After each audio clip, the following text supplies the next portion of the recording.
Já precisou de suporte na lavoura? Eu já. E nessa hora foi muito importante ter o Conecta no meu Auto Propelito. O Conecta é um serviço de acesso remoto exclusivo da Stara, que coloca você em contato direto com a fábrica. O técnico visualiza as informações do topper, acessa a máquina à distância e me ajuda em várias situações, como nas calibrações. É rápido e simples. Então você já sabe. Se precisar, Conecta. O pós-venda ágil e sem custo direto na sua cabine.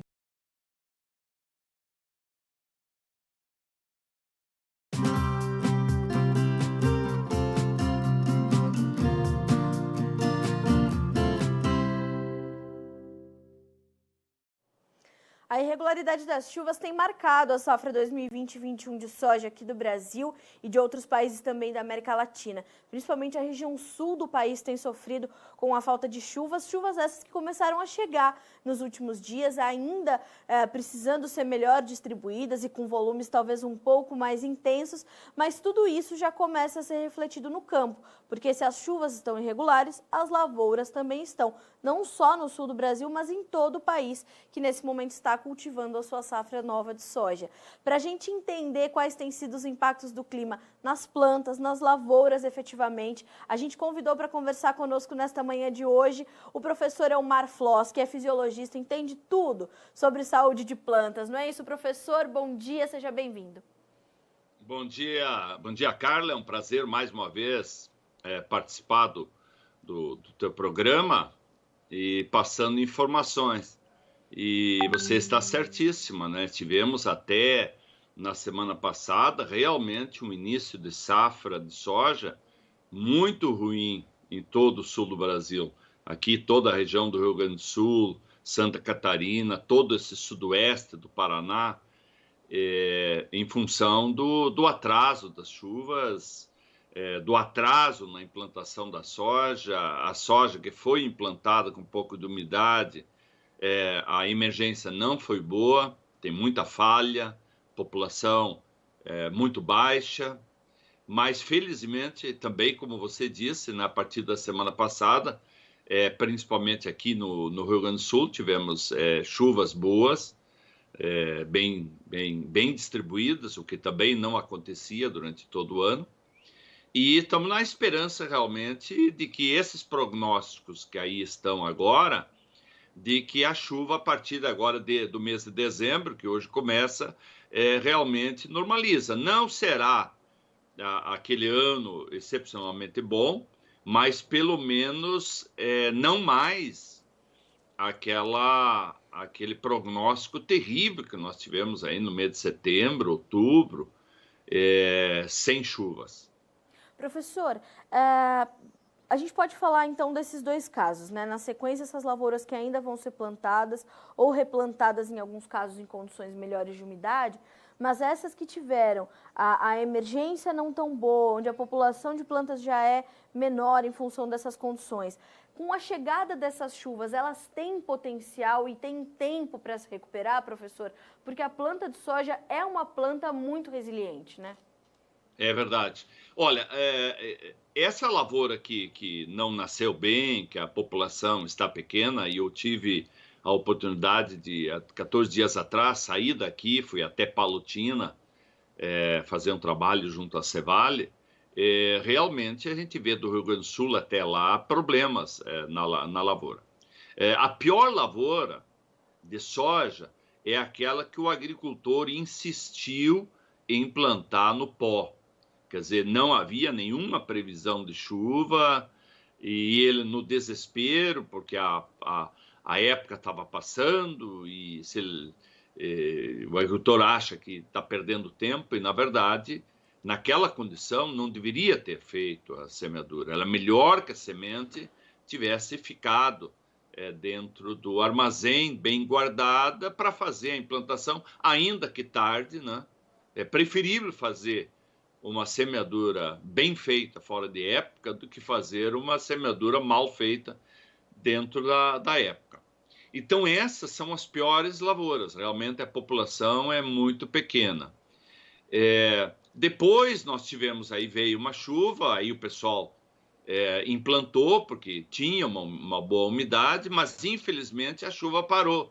Então a soja emergiu e aí faltou água. Então, tem problema também em algumas regiões, a morte de plantas logo após a emergência. Bom, aqui no Rio Grande do Sul nós temos ainda uma área de soja bastante grande que está sendo implantada agora, depois dessa chuva.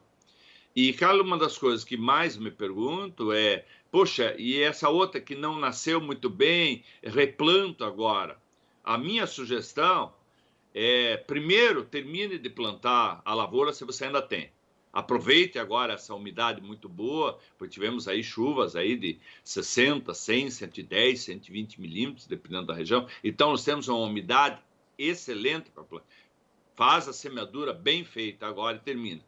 E depois pensa um pouquinho, porque como você disse, a soja realmente é de todas as culturas econômicas que nós temos a mais resiliente. É uma coisa impressionante, né? Você olha aquela lavoura, aquela plantinha esbranquiçada, cinza, porque está em murcha, né? E dali um pouco começa a chover e essa planta vem embora e começa a ramificar. Então há uma boa compensação. Claro que não compensa completamente se realmente a emergência de planta for baixa demais e não for um cultivar que tem capacidade de ramificação lateral, aí sim. Eu vi uma coisa interessante nessa viagem que eu não tinha visto ainda. Eu passei por uma lavoura aí no Paraná, perto de Francisco Beltrão, e tinha vários agricultores com saraquá caminhando cada um numa linha e tentando plantar com o saraquá onde tinha espaços sem planta. Então vejam como realmente, nesse caso, a população baixíssima demais, nós temos perda. O certo, Carla, é que nós não começamos bem essa safra, né? Mesmo que daqui em diante tudo corra bem, e eu tenho esperança que realmente essas chuvas que vieram não são determinadas pelas temperaturas frias do Oceano Pacífico Equatorial, onde nós teríamos, ainda continuaremos com laninha, por sinal, um laninha muito intenso, mas essas chuvas estão vindo para o sul aí graças ao aumento da temperatura das águas do Oceano Atlântico, aqui no litoral do Rio Grande do Sul, Santa Catarina, até metade do Paraná.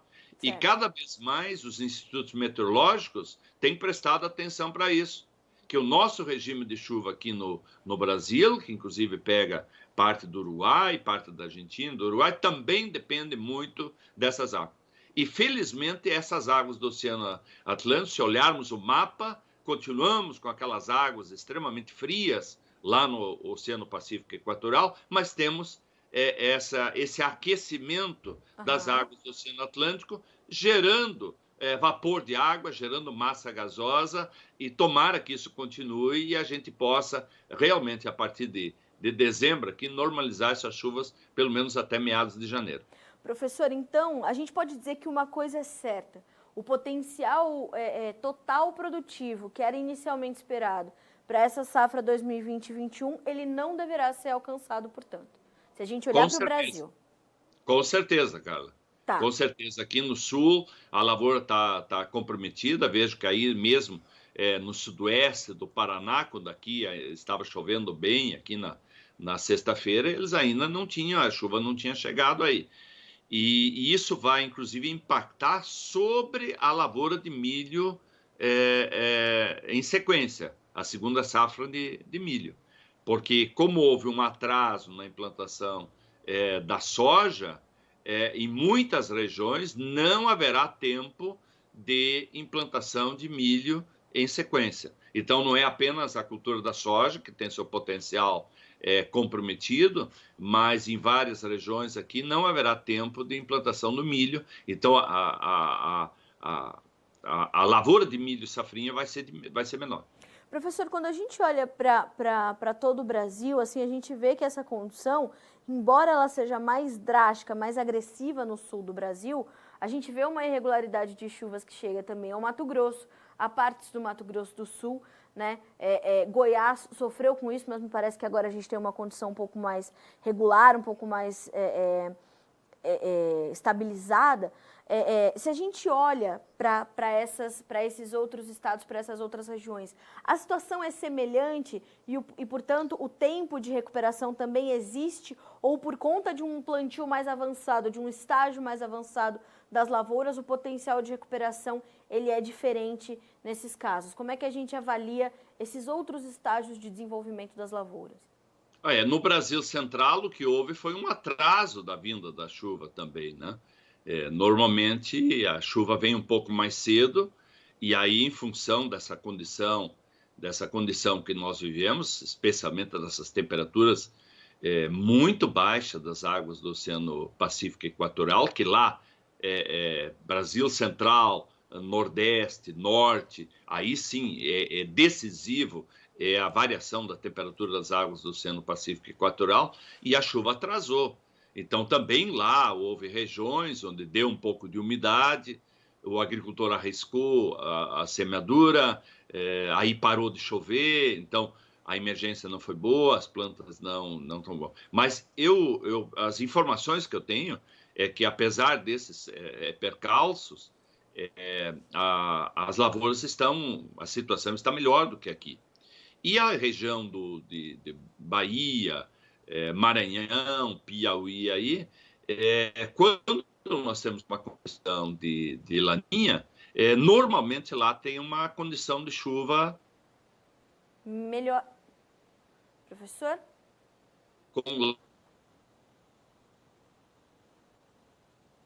Sim, cara. O senhor me ouve? Travou um pouquinho aqui a sua imagem. Sim. Agora voltamos. O senhor falava que quando temos uma condição de laninha, a região do Matopiba tem condições melhores, né, professor?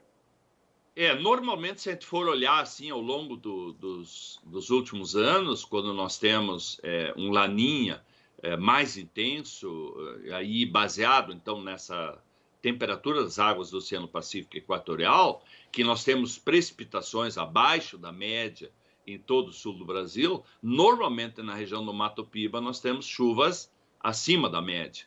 Essa no Brasil Central não é bem assim, aí nós temos variações, né? Nem sempre isso acontece. De maneira geral, para o Brasil Central, o melhor é quando nós temos o neutro, ou seja, quando as temperaturas não estão nem acima da média e nem muito abaixo da média. Mas o que houve esse ano foi realmente um atraso nas chuvas em toda essa região, porque lá nós sabemos, diferente do sul, que nós temos chuva no inverno, e normalmente temos muita chuva no inverno, e toda essa região do Brasil Central, e o Mato Pibaí, a chuva para em abril, maio, e volta a setembro, outubro, e esse ano ela voltou mais tarde. Então, eles plantaram a soja mais tarde, e aí tem algumas regiões, sim, onde o agricultor está preocupado que talvez não possa ter sucesso com a lavoura de milho em sequência. Então, acho que esses prognósticos aí de safra que a Conab está apresentando, tanto para a soja como para o milho, estão otimistas demais. E, infelizmente, eu gostaria de ser otimista, eu gostaria de acreditar nisso, mas a realidade não é essa. A gente já vê algumas consultorias privadas, inclusive, revisando os seus números para baixo, né, professor? Tirando Exatamente. Porque a gente tinha uma projeção inicial muito antes de se falar de condição climática, mas principalmente por conta de um aumento expressivo de área, nós tínhamos ali uma safra muito robusta sendo esperada, na casa de 135 milhões de toneladas de soja, haja soja, né, professor? Aí, quando a gente vê essa condição, a gente já vê as consultorias se aproximando muito mais de 131, 132 milhões de toneladas, de acordo com números que nós apuramos aqui nos últimos dias. Esses números parecem mais factíveis para o senhor? A gente está mais próximo da realidade quando a gente vai para essa casa de 131, 132? Sim, essa é a minha opinião também. Pelas informações que eu tenho das mais diferentes regiões, é que nós vamos ficar nisso aí.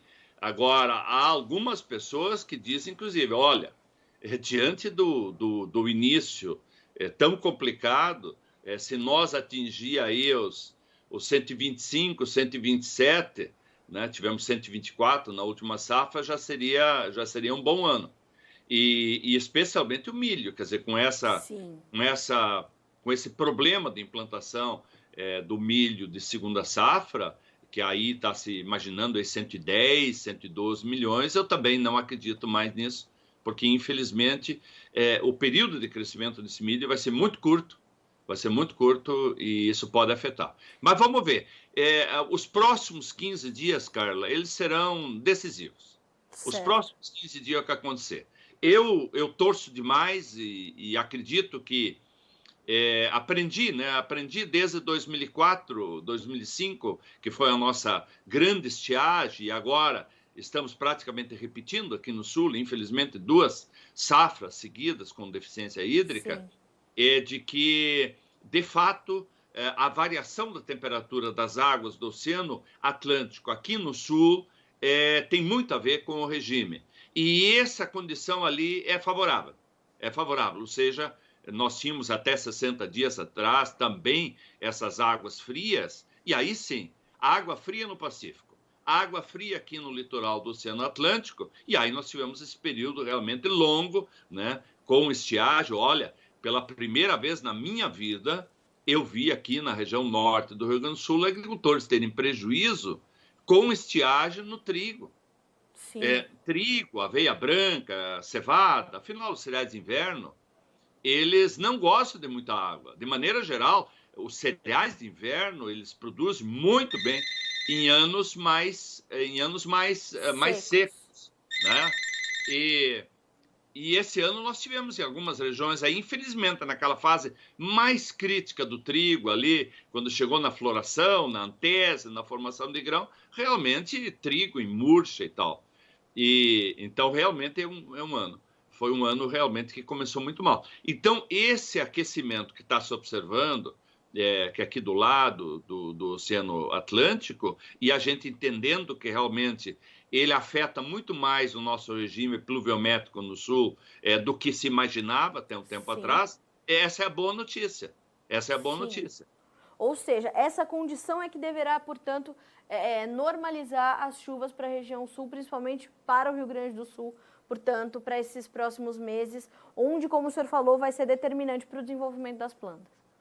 Porque assim, nas regiões mais frias aqui, o plantio até o dia 10 de dezembro, ele ainda não é tão ruim assim. Sim. Claro que é melhor, na maioria das regiões aqui, essa semeadura do mês de novembro, claro, na maioria. Tá. Mas, na medida que vão para a região mais fria, e aí pega também aí a parte de Santa Catarina, eles ainda podem agora ter um bom plantio com um bom potencial de rendimento. E vamos esperar que essa chuva chegue aí no sudoeste do Paraná, região de Palotina, Toledo e assim por diante, porque ali realmente a condição de falta de água era muito forte. Tá. Professor, para a gente concluir a nossa conversa, todas essas condições que a gente já observou de clima e que a gente está prevendo aí, portanto, para os próximos meses de desenvolvimento dessas culturas, elas são mais favoráveis ou menos para o aparecimento de pragas e doenças? Eu sei que o tempo muito seco, muito quente, acaba favorecendo, né, principalmente o aparecimento de pragas, né, professor?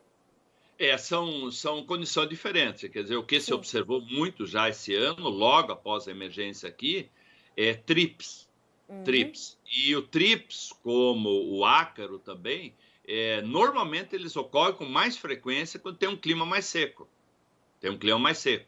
E normalmente é assim, quando dá trips, normalmente não tem ácaro. Quando dá ácaro, não tem trips. E aqui os agricultores praticamente de todo o Rio Grande do Sul, daquela lavoura de soja que emergiu ali com aquelas primeiras chuvas que tiveram ali no mês de outubro, quem conseguiu plantar, tiveram que realmente fazer controle.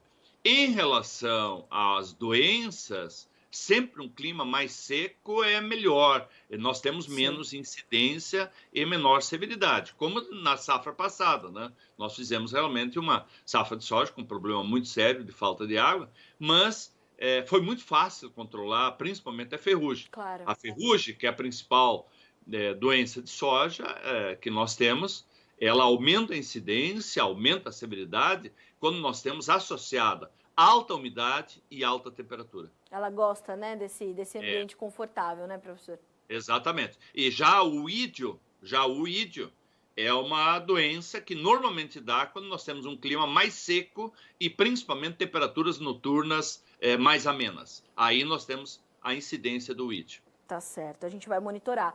Professor, agradeço muito pelo seu tempo, pelas informações que o senhor compartilhou aqui com a nossa audiência. Isso é determinante para que os produtores entendam que caminho eles vão fazer a partir de agora. Tomara realmente que essas chuvas se regularizem, se normalizem. A gente também está torcendo do lado de cá. Muito obrigada pelas informações, pela companhia nessa manhã de terça-feira. Desejo que o senhor tenha uma excelente semana, bom trabalho para o senhor e para a sua família. Muito obrigada, professor.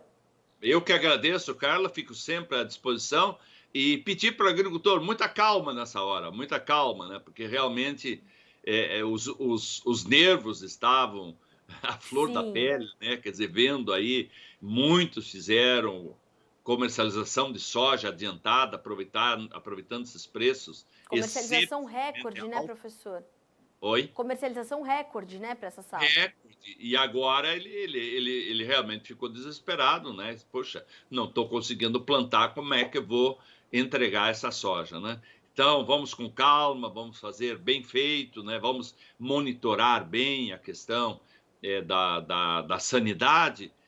Vamos aplicar tecnologia. Esse é um ano que nós temos que usar produtos que minimizam estresses. Minimiza o estresse. Vai entrar com herbicida, vai entrar com fungicida, use esses produtos bioestimulantes, bioativadores, porque nesse ano eles fazem muita diferença. E são anos de condições muito atípicas de clima, muito adversas, né, professor? Eles exigem realmente uma adoção de práticas que sejam extremamente eficientes para que, inclusive, os custos também sejam otimizados, né? Para ele não perder os produtos, né, professor?